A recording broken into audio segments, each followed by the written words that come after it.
Oh, hey, home bakers, it's Jack here, Bake with Jack Towers, bringing you episode 4 of your bread SOS. And from here on in, we're changing the SOS service a little bit. I hope that's okay, because the last 3 videos clocked in at nearly half an hour each, which was never intended. It's just the way that things happen. I wanted to give you as much information as possible each week, and that's the way it happened. I can't do that week in and week out, because editing a 30-minute video takes ages.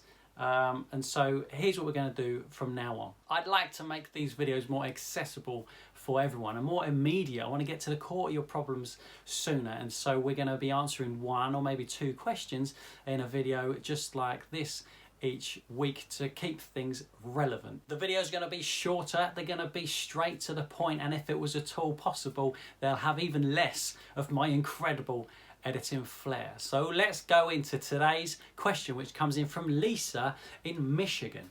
And she says, I have been a homebred baker for 12 years. Most of the time I can identify my mistakes in order to correct them, but this problem has me stumped. Sometimes my bread doesn't brown properly and the crust is unusually hard. So hard that it's difficult to cut.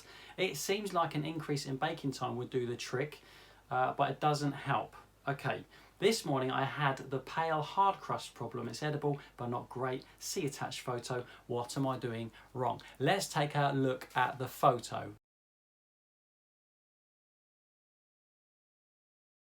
For a bread like this, I feel like the answer is down to steam. Either you're not baking with steam at all, or you're not baking with enough steam. And the reason I say that is because looking at it, the crumb looks a little bit tight. The outside is lacking that golden colour, is what we're talking about, that golden brown, vibrant colour that we all want. And it even though it is thick, right? And that's why I feel like the problem is steam. When you bake your bread, the outside will go dry and then it will puff a little bit. And as soon as the outside goes dry and creates your crust, it's not going to go any further. When you bake with steam in a humid environment, it keeps the outside softer for longer, allowing it to rise up bigger, and also brings that nice brown golden colour. High heat and steam is what you need. So if you're not baking with steam at all, here's what I'd recommend. Have a deep tray at the bottom of your oven.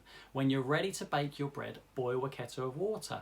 Load the oven with your bread and tip that water into the tray underneath, making loads of steam. Shut the door, keeping the steam inside, and that will help your loaf to rise up properly and get a nice brown colour on the outside. You can see this whole thing, I wrote it down here in my notes. If you watch the sourdough video number 130, at 22 minutes and 18 seconds, I will show you exactly what I do in my oven at home. And if that is not enough steam for you, you can double up the trays. You'll notice if you've got a baking stone on one shelf, if you've got a shelf underneath and the base of the oven, do 2 trays of water in there, and that will double up your steam, getting even more steam into your oven at one go. Not all ovens are good at keeping steam in. If the seal on the outside of your oven isn't complete, if there's a gap in it or something allowing the steam to escape, some ovens got air vents where steam escapes, you can only do your best. And if you still can't get your oven to keep the steam in well, try baking inside something, in a Dutch oven or a deep casserole dish with a lid on, something covered up, because in that scenario,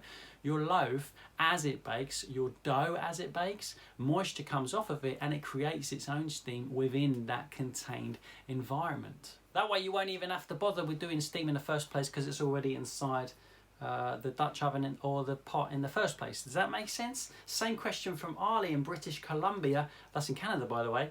I have been baking your recipe using the scrapings method for sourdough, and it's been working wonderfully. Nice.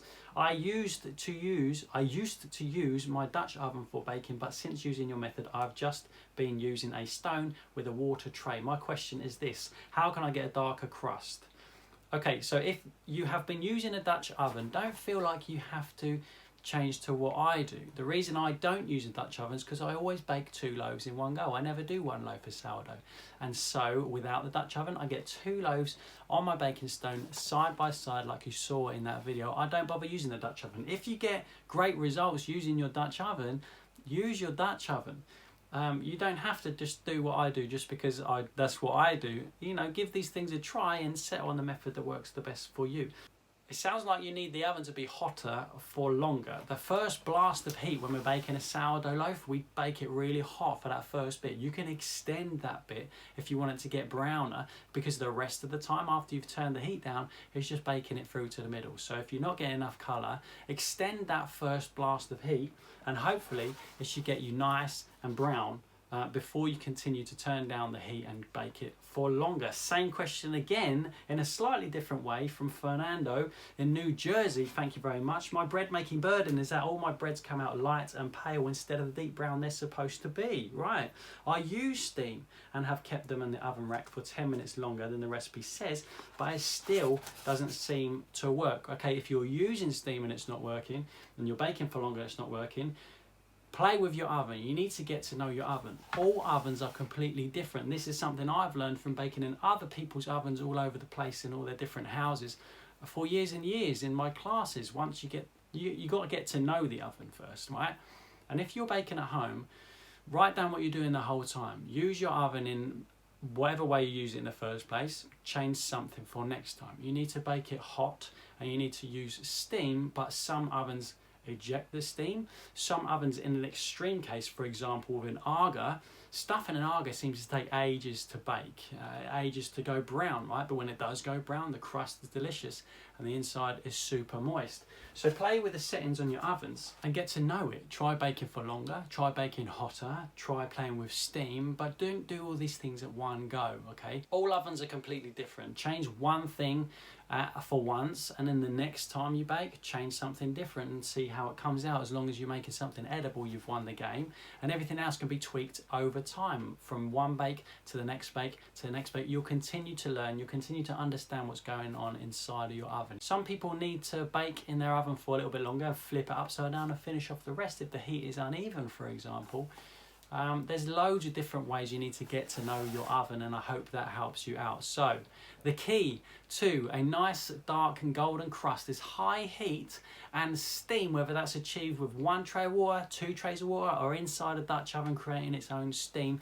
That's how you get to the core of the problem. I hope that's helped you out. I hope that's provided you with some useful information for you to move on and learn the next bit by yourself at home. If you've got questions about your bread, problems, issues you might be having, them, send them to me at breadsos@bakewithjack.co.uk. And in these short, sharp, to the point, minimal editing videos once a week, or maybe even a couple of times a week if we get good at it, I'll try and help you out as best as I can. Listen, thank you very much for stopping by for your bread making SOS video, and I'll see you soon.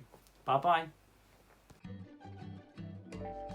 And there it is, your bread SOS episode. I hope you enjoyed it. I hope the new format was to your liking. And don't forget, if you want to get all my content of the week in your inbox every single Thursday, you can sign up for your Home Bakers Bulletin. I'll leave the link underneath, and I'll see you soon. Bye bye.